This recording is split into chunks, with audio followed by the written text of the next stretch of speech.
Good morning all of you. जैसा कि आज से हमारी ऑनलाइन क्लासेस की जो शुरुआत हो रही है और जो अब तक की हमारी संस्कृत की जो ऑफलाइन क्लासेस होती थी उसमें हमने हमारी संस्कृत वर्णमाला और आगे जो पद विन्यास होते हैं वो और पद विचार इनका अध्ययन कर लिया था। आज हम बात करते हैं हमारे नेक्स्ट जो चैप्टर है उसके रूप में, जैसा कि पद विचार। पद जैसा कि नाम से स्पष्ट है कि पद विचार अर्थात पद यानी कि पूरा सेंटेंस, एक वाक्य, उसके ऊपर विचार करना, यानी वह सेंटेंस यानी कि जो पद है वो किन किन चीज़ों से मिलकर बना होता है।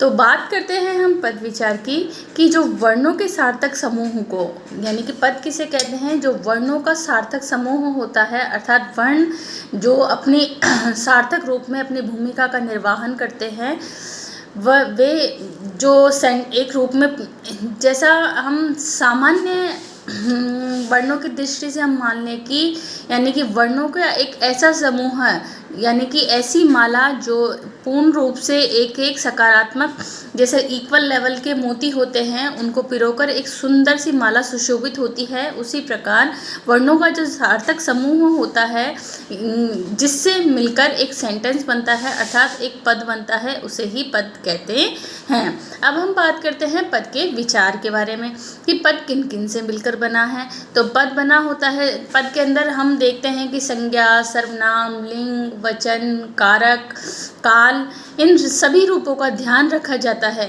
और जब इन व्याकरण की दृष्टि से इन सभी रूपों का ध्यान रखा जाता है तो इन्हें ही पद की संज्ञा दी गई है, अर्थात जब काल, लिंग, वचन, संज्ञा, सर्वनाम, इन सभी रूपों का सही दृष्टि से प्रयोग होता है, सही रूप से प्रयोग होता है और एक सार्थक वाक्य सामने आता है, यानी कि जब इन व्याकरण की दृष्टि से इन सारे रूपों को एक साथ पिरोया जाता है और एक सार्थक वाक्य सामने निकल कर आता है, उसे ही पद विचार की संज्ञा दी गई है। इस प्रकार वर्णों के सार्थक समूह को पद विचार कहते हैं, जैसे रामः गृहं गच्छति अर्थात राम गृह यानी कि घर पे जाता है।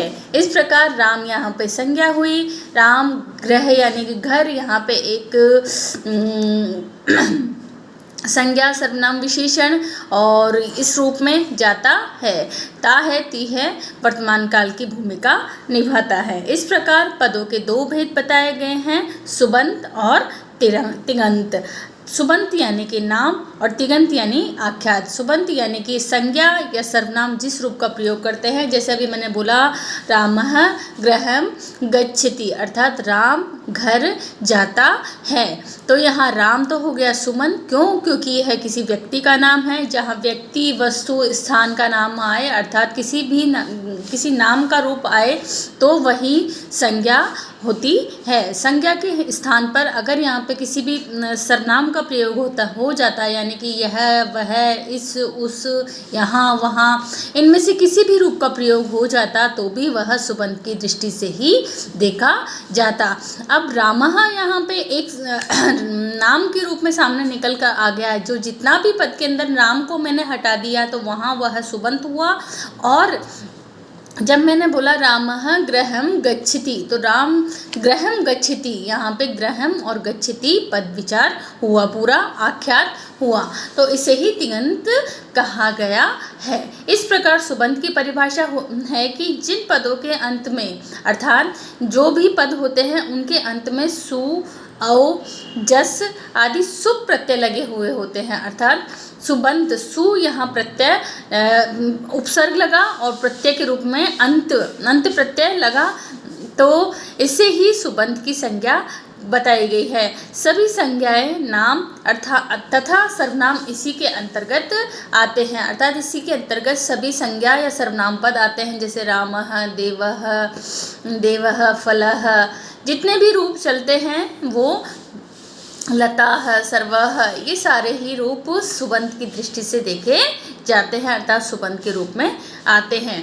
दूसरा है तिङन्त। तिङन्त किन्हें कहते हैं कि जिन पदों के अंत में ति, तह, अंति आदि तिंग प्रत्यय लगे होते हैं उन्हें तिगंत कहते हैं। सभी क्रियापद अर्थात जितना भी रूप बाद में आता है वही आख्यात है। जितने भी क्रियापद हैं अर्थात जैसे रामः गृहं गच्छति, यहाँ गृहं गच्छति पूरा का पूरा क्रियापद है, क्रिया को दर्शा रहा है, क्रिया की दृष्टि को दर्शा रहा है, इसीलिए यह तिगंत प्रत्यय के रूप में माना जाता है। जैसे भवति, अभवत, भवतु, भविष्यति, भवेत आदि।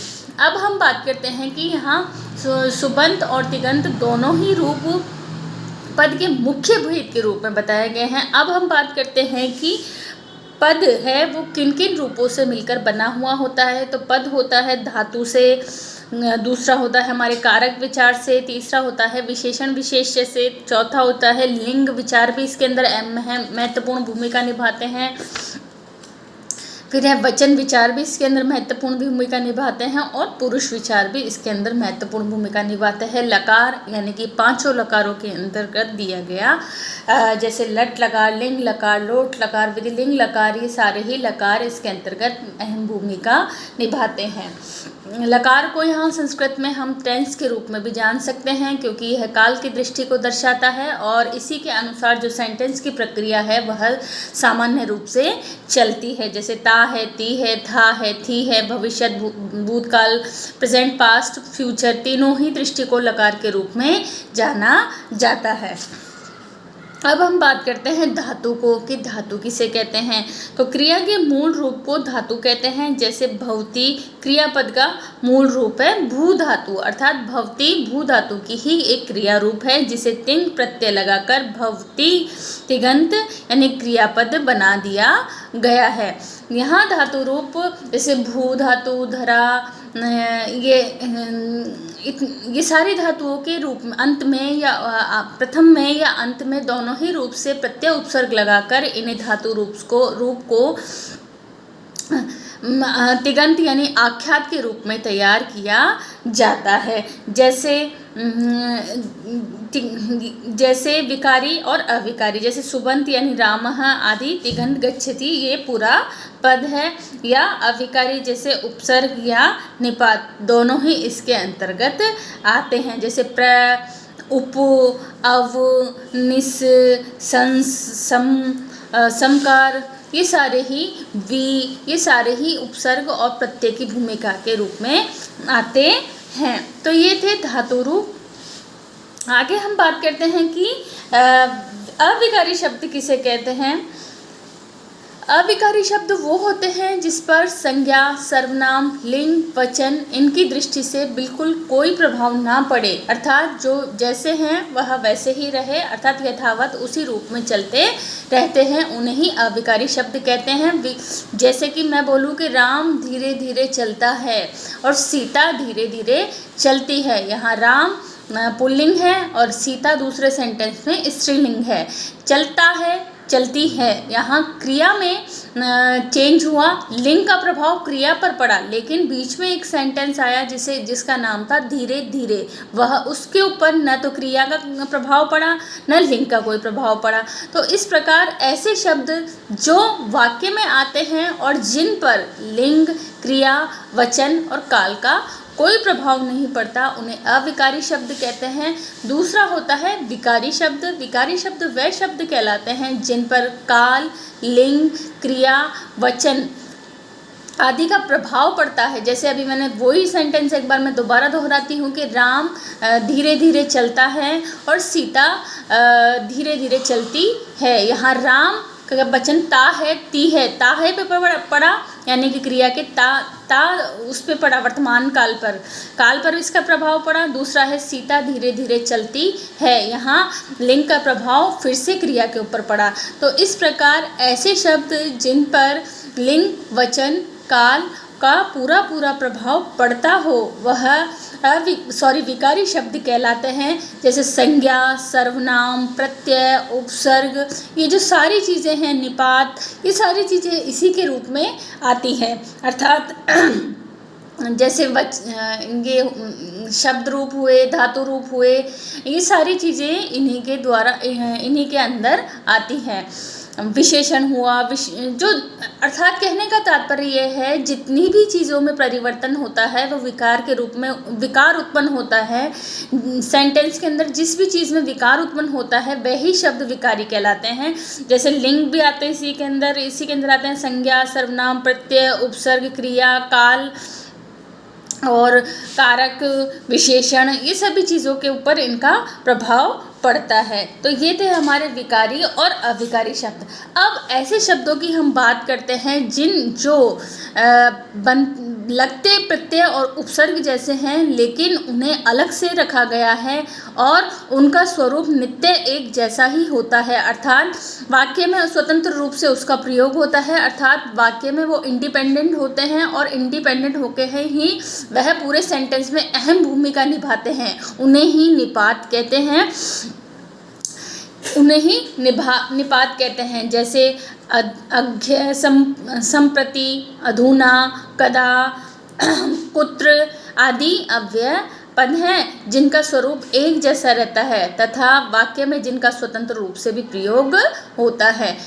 इसी प्रकार निपात की संख्या हिंदी के अंतर्गत तो निपात की संख्या 11 मानी गई है। हिंदी के अंतर्गत निपात पूरे टोटल 11 माने गए हैं, जिसमें जो ये अलग से यह दर्शाते हैं कि वह इंडिविजुअल है यानी कि वह स्वतंत्र है।